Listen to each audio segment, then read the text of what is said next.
자, 오늘은 마태복음 강해로 이제 102번째 시간입니다.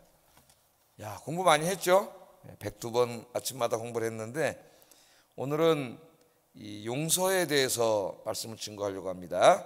나에게 잘못한 사람을 어떻게 대해야 하는가, 이런 주제로 용서에 대해서 좀 공부를 해보도록 하겠습니다. 자, 어제는 교회 공동체 안에서 잘못을 하는 사람들, 죄를 짓는 사람들을 어떻게 다루어야 하는가, 여기에 대해서 공부를 했어요. 교회 공동체 안에서 죄를 짓는 사람들을 우리 예수님께서는 어떻게 하라 그랬습니까? 교회는 사랑이니까 그냥 다 무조건 좋은 게 좋은 거고, 아무리 잘못을 하고 죄를 지어도 그냥 다 내버려 둬라, 이렇게 가르치지 않으셨죠? 교회는 하나님의 성령이 거하시는 하나님의 거룩한 성전이므로 교회에는 죄가 거해서는 안 됩니다. 그래서 교회 공동체 안에서 죄를 짓는 사람들이 있을 때에는 3단계에 걸쳐서 그 사람을 권고하고 회개할 기회를 주되, 그 사람이 끝까지 회개하지 아니하면은 교회에서 내쫓으라 그랬어요. 출교시키라 그랬습니다. 이방인과 세리처럼 그렇게 대해라, 그렇게 말씀을 했어요.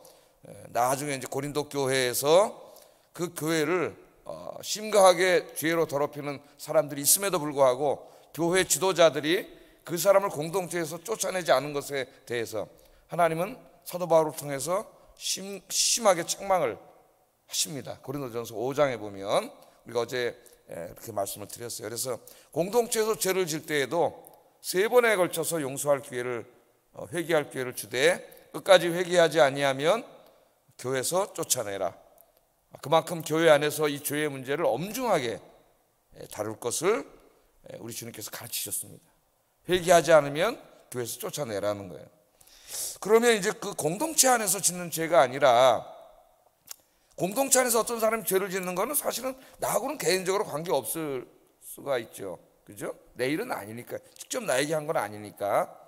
그러면 이제 나에게 직접 교회라는 문맥을 떠나서 나에게 개인적으로 잘못한 사람들 있잖아요. 나에게 개인적으로 죄를 짓고 나에게 개인적으로 상처를 주고 고통을 주고 아픔을 주고 자존심을 상하게 하고 손해를 끼치고, 이게 막 도저히 용서할 수 없는 이런 사람들이 생겼을 때 개인적인 용서를 말하는 겁니다. 오늘은 개인적인 관계에서 발생하는 거예요. 공동체에서는 죄를 엄격하게 다루는데, 그럼 내 개인적으로 나에게 잘못한 사람은 어떻게 해야 되는가? 거기에 대해서 우리 예수님께서는 용서하라고 가르치세요.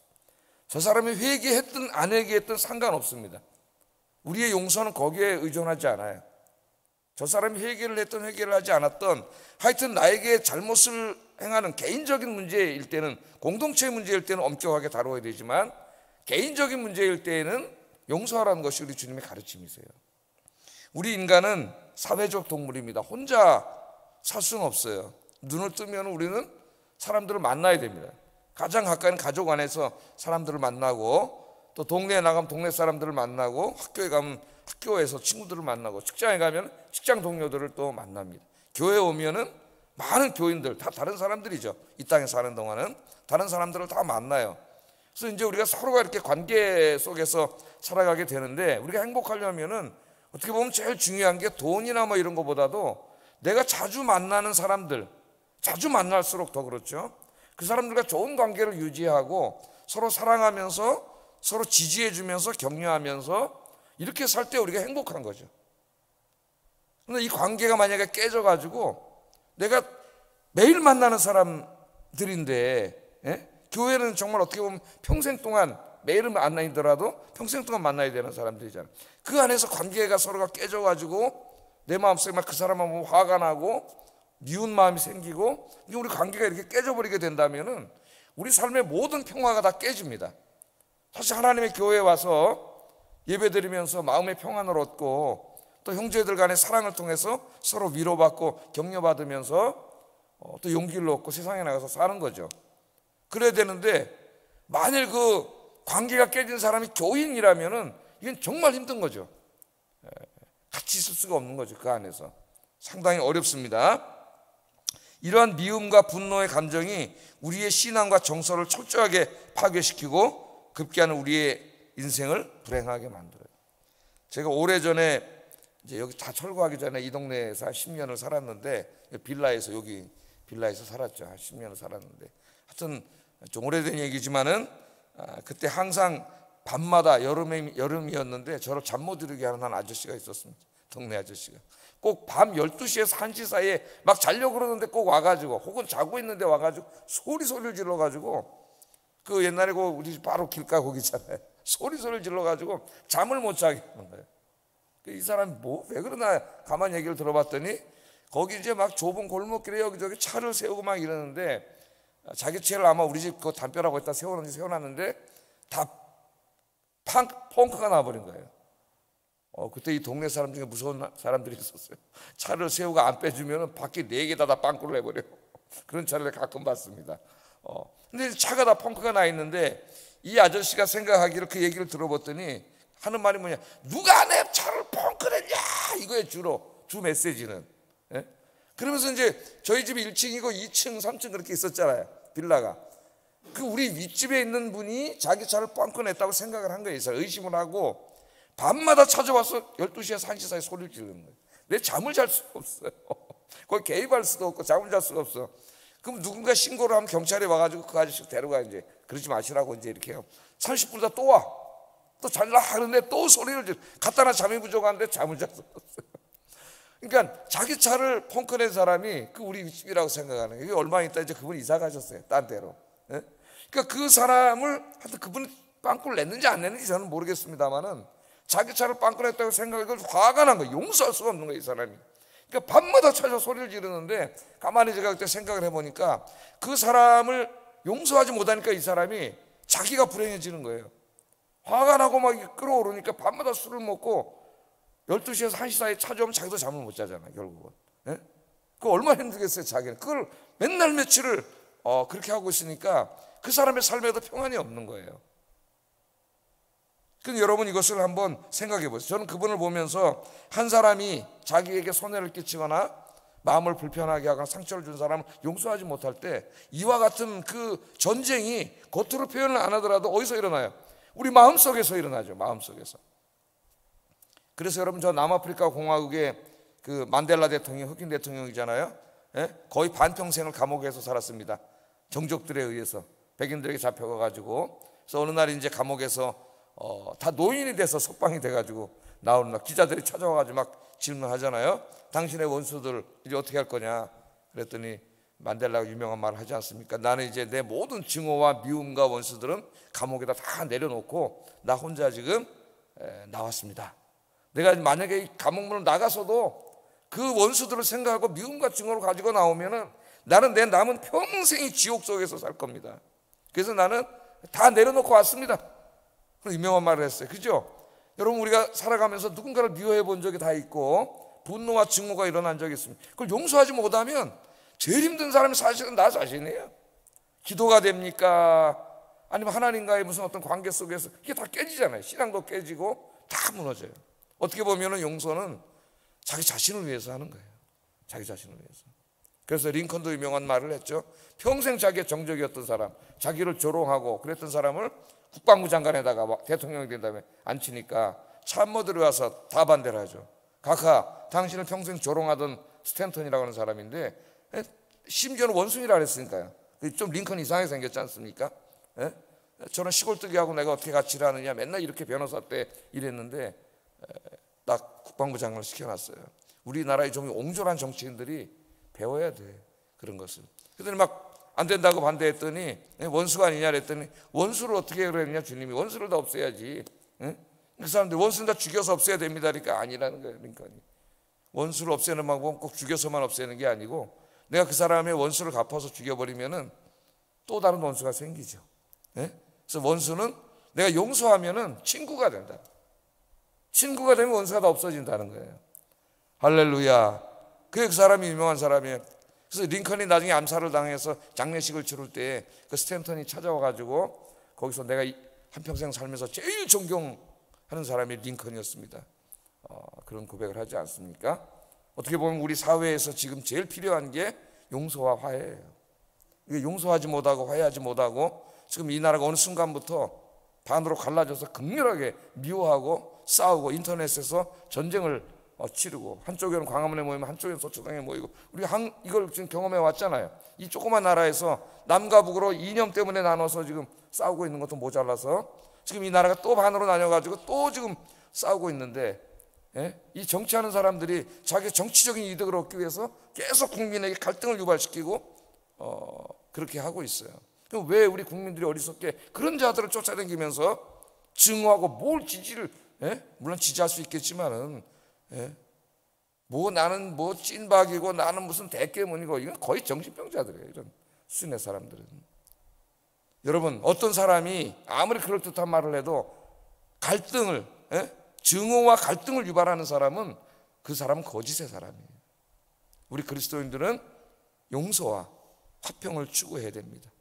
저와 여러분이 앞으로 용서와 화평을 우리나라에 이루어서 교회를 하나 되게 하고 또 우리 사회를 하나 되게 하고 국가를 하나 되게 하는 일에 크게 쓰임받는 여러분 되시기를 주의 이름으로 축복합니다. 그 일은 무슨 거창한 일이 아니라 나에게 잘못하는 사람, 그 한 사람을 용서하는 데서 시작된다고 하는 거, 그것이 굉장히 중요하죠. 오늘 이제 예수님이 가르치는 말씀이 이 용서에 대한 거예요. 용서. 지금 미국 사회 같은 경우는 어떻게 돼요? 서구 사회는 이 무슬림들과의 이 전쟁이 심각하죠. 테러가 엄청나게 많이 일어나고, 그래서 미국 사회 미로슬라프 볼프 같은 이 신학자는 어떻게 하면은 무슬림과 그리스도인들이 싸우지 않고 함께 사랑하면서 공존할 수 있는가에 대해서 계속 신학책을 내고 있어요. 우리가 용서하지 못하면 우리 사회는 다 지옥이 됩니다. 그건 마귀가 하는 거죠. 우리 용서하지 못하게 하고 싸우게 함으로 하나님의 나라를 파괴시키는 게 마귀예요. 마귀.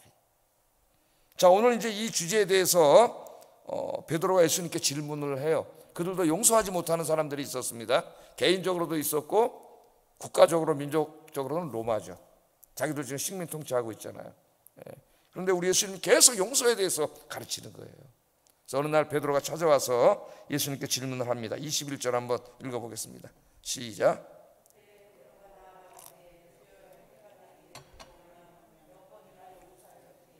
일곱 번까지 하오리까? 그렇게 질문합니다. 자, 예수님이 제자들에게 여러 번 용서에 대해서 가르치셨습니다. 우리는 특별히 산상설교에서 이 용서에 대해서 배웠죠. 마태복음 5장 43절 44절에 한번 찾아보세요. 한번. 마태복음 5장 43절 44절.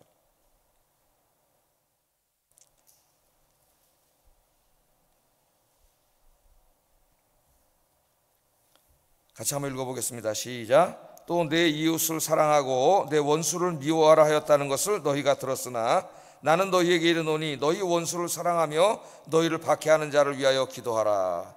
우리 예수님이 가르치셨어요.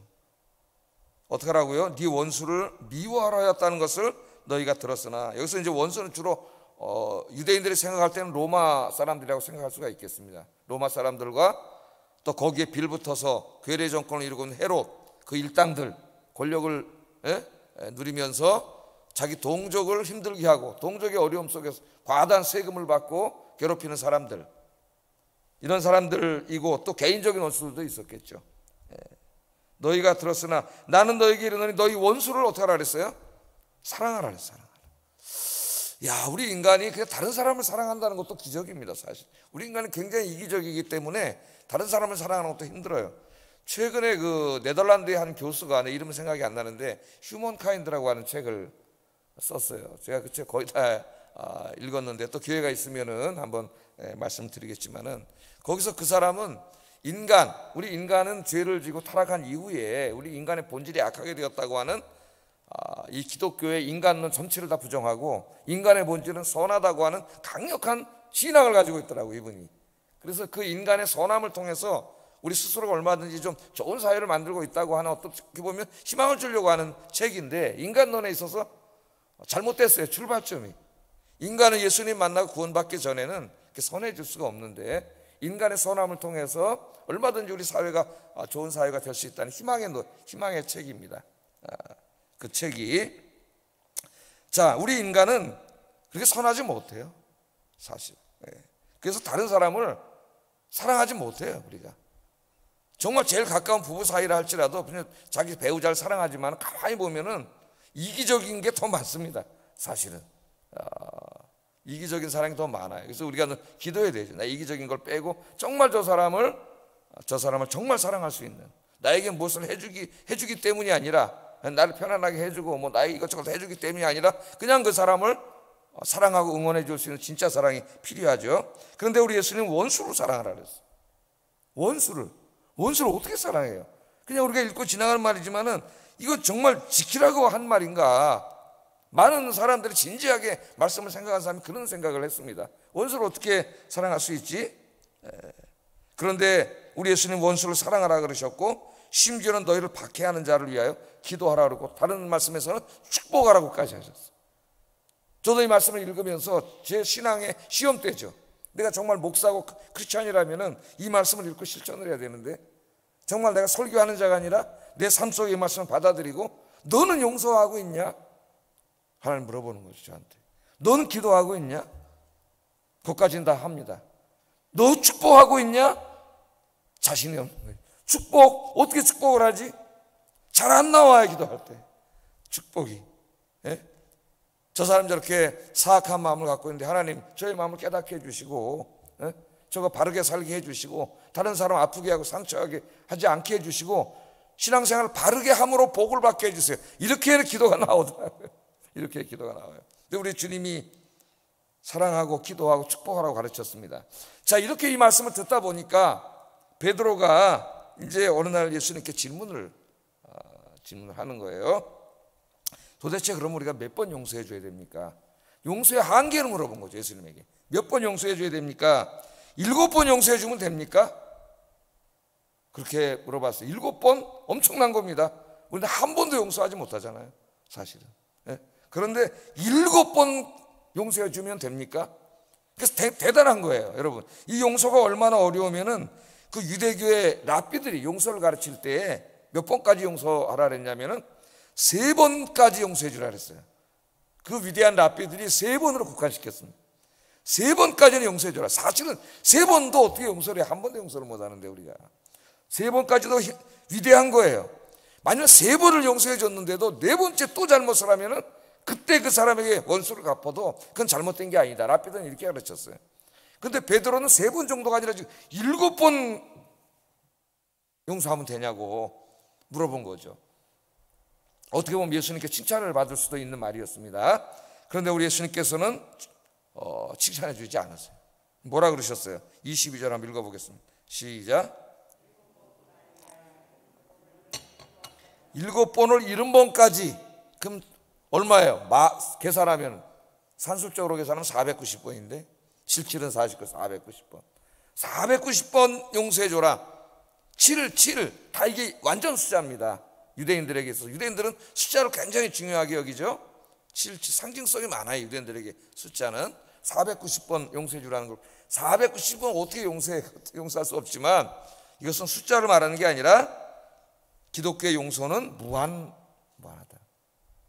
1000번이 돼도 용서해 주라는 거예요. 용서. 여기는 용서에 대한 어떤 종말론적인 의미가 있습니다. 우리가 나중에 다 이제 이 생을 다하고 하나님 앞에 서서 하나님 나라에 들어가서 살아야 되는데, 하나님 나라에서는 미움이 없어요. 그러므로 남을 미워하고 용서하지 못한 자는 하나님 나라에 합당하지 않습니다. 하나님 나라에서는 누군가 나에게 잘못된 사람들이 나에게 용서를 구할 것이에요. 종말론적인 의미가 그래요. 용서를 구하면 나는 그 사람이 나에게 어떤 잘못을 했든지 간에, 심지어는 나를 죽인 사람도 있을 수 있어요. 나를 죽여서 난 순교했는데 그 사람이 어느 날 회개하고 예수 믿었을 수도 있습니다. 성경에 보면 그런 사람들이 많이 있죠. 스데반 집사님이 사도 바울을 만났을 때 어떻게 했을까요, 여러분? 네? 사도 바울이 자기 돌멩이 때려 죽일 때 거기 증인으로 와 있던 사람이에요. 천국에서는 만나요. 아마 사도 바울이 종말론적으로 스데반 집사님에게 용서를 구하지 않았을까요? 그럼 스데반 집사님이 바울을 아마 끌어안고 용서했을 겁니다. 그렇게 해서 그 원수였던 그 사람들이 천국에서는 한 가족이 되는 거예요. 하나님의 아버지가 되고 가족이 되는 거예요. 그러므로 용서하지 못한 사람, 남을 미워하는 사람은 하나님 나라에 합당하지 않습니다. 그게 용서의 종말론적인 의미예요. 종말론적인 의미.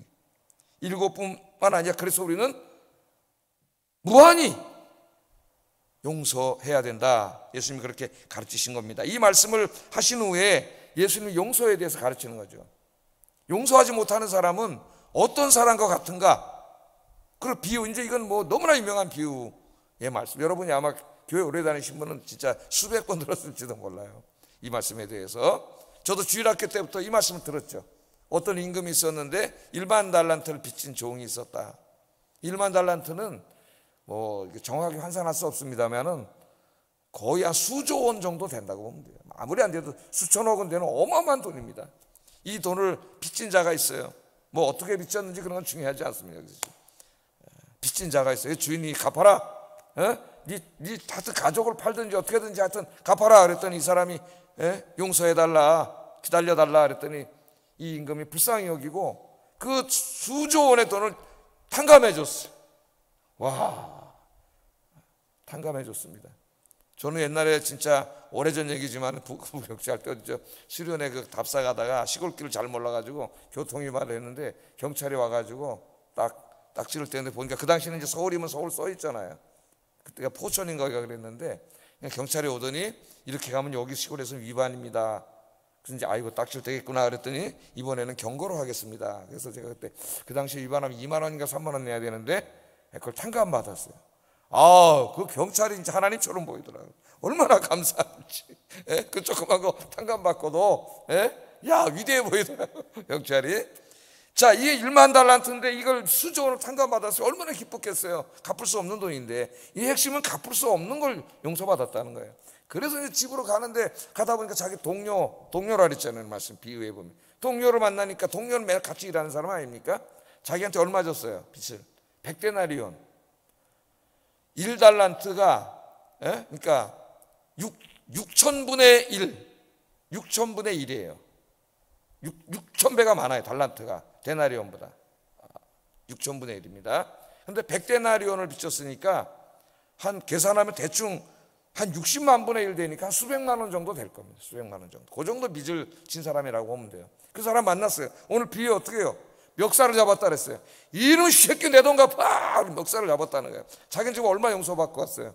수조를 용서받고 오는데 그 수백만 원 빚진 사람을 잡아가지고 멱살을 잡아가지고 이 행태를 잘 보세요. 용서하지 못하는 사람이 이와 같다는 겁니다. 멱살을 잡고 흔들면서 갚으라 그러니까 이 사람이 조금만 기다려달라고 자기같이 부탁을 했는데도 안 돼 이놈 새끼 그러고 잡아서 감옥에다 쳐넣어버렸어요.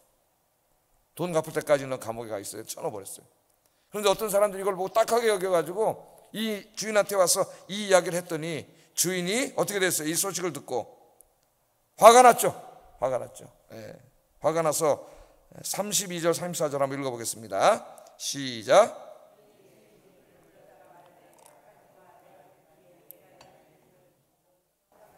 내가 너를 불쌍히 여긴 것 같이 너도 내 동료를 불쌍히 여김이 마땅하지 아니하냐 하고 그 주인이 노하여 그 빚을 다 갚도록 그를 옥졸들에게 넘기니라. 아멘. 저는 이 만달란트 이야기를 주일학교 다닐 때부터 열심히 들었는데 주일학교 때 진짜 얘기를 듣다가 막 그 어린 마음에 화가 막 이런 나쁜 놈의 새끼가 다 있나.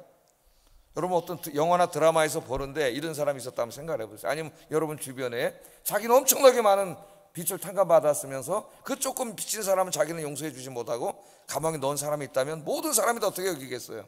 저런 나쁜 놈 그럴까 아닙니까?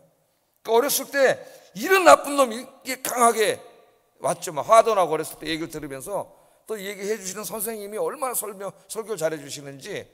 옛날에는 이제 뭐 여러분 다 아시지만은 주일날도 오전 예배, 오후 예배가 다 있었고 수요 예배가 있어서 오전에 전사님 설교하시면 오후에는 선생님들이 이제 융판동화라 그래가지고 그죠?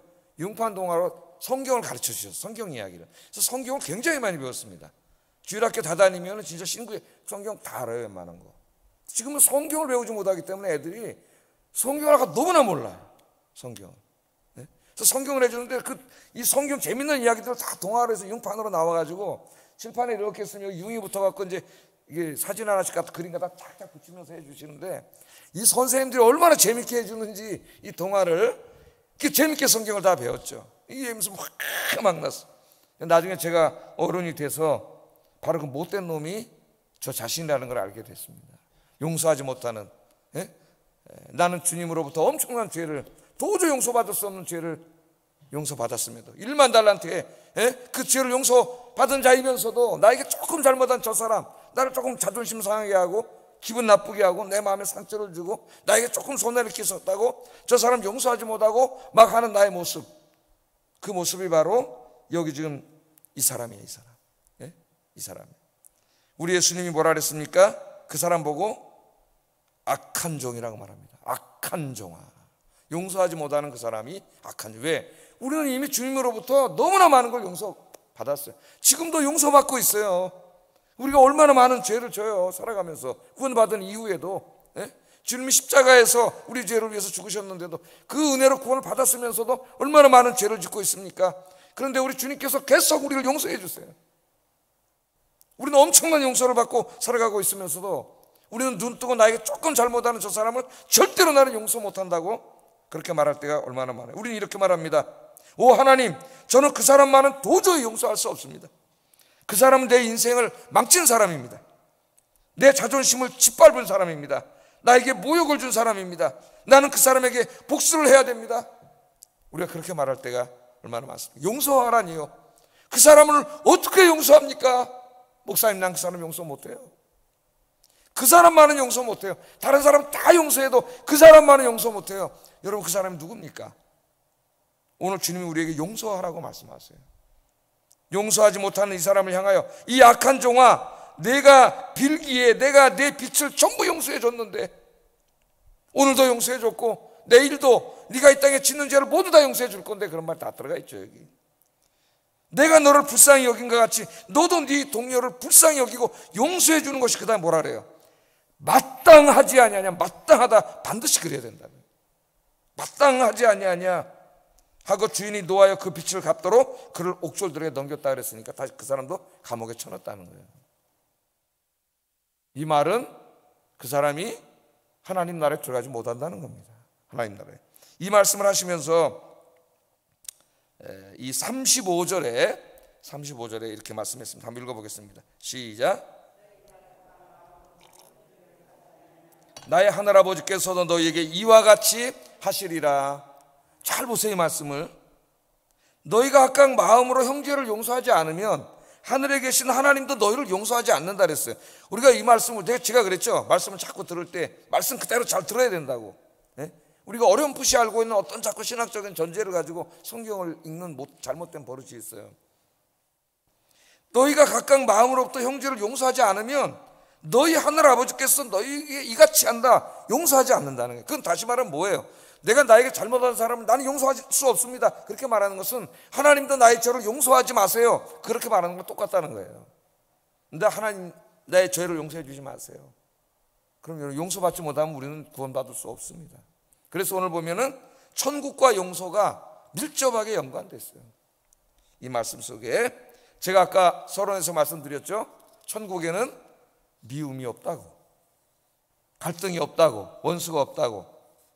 그래서 남을 미워하는 사람, 용서하지 못한 사람은 천국에 합당하지 않습니다. 천국에는 모두가 다 용서하고 사랑하는 사람들이 모여서 가족을 이루는 것이에요. 가족. 그게 용서의 종말론적인 의미예요. 용서는 내가 해도 되고 안 해도 되는 선택사항이 아닙니다. 내가 용서하지 못하면 하나님도 나를 용서하지 않는다고 주님께서 말씀하셨어요. 그래서 오늘 이 시간에 난 정말 하나님 그 사람만큼은 용서할 수 없습니다. 그 사람이 누굽니까? 기도해야 됩니다. 쉽지 않겠지만 내가 용서받은 자라는 거, 오늘도 내가 많은 죄를 하나님께 짓는데 하나님이 또 우리를 용서해 주신다는 거, 나는 1만 달란트를 용서받았다는 거 늘 깨닫고 나에게 잘못한 사람, 내가 도저히 용서할 수 없는 바로 그 사람, 오늘 용서하는 이 아침이 되기를 주의 이름으로 축복합니다. 기도하겠습니다. 자, 오늘 두 가지를 기도하겠습니다. 내가 주님으로부터 도저히 용서받을 수 없는 죄를 용서받은 사람임을 잊지 말게 해주세요.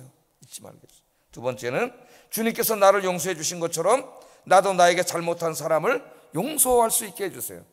특별히 그 사람만은 내가 용서할 수 없습니다는 그 사람까지도 오늘 아버지 하나님 이 시간에 내 마음을 바꿔주시고 용서하고 사랑하고 그 사람을 위해 기도하고 축복하게 해주세요.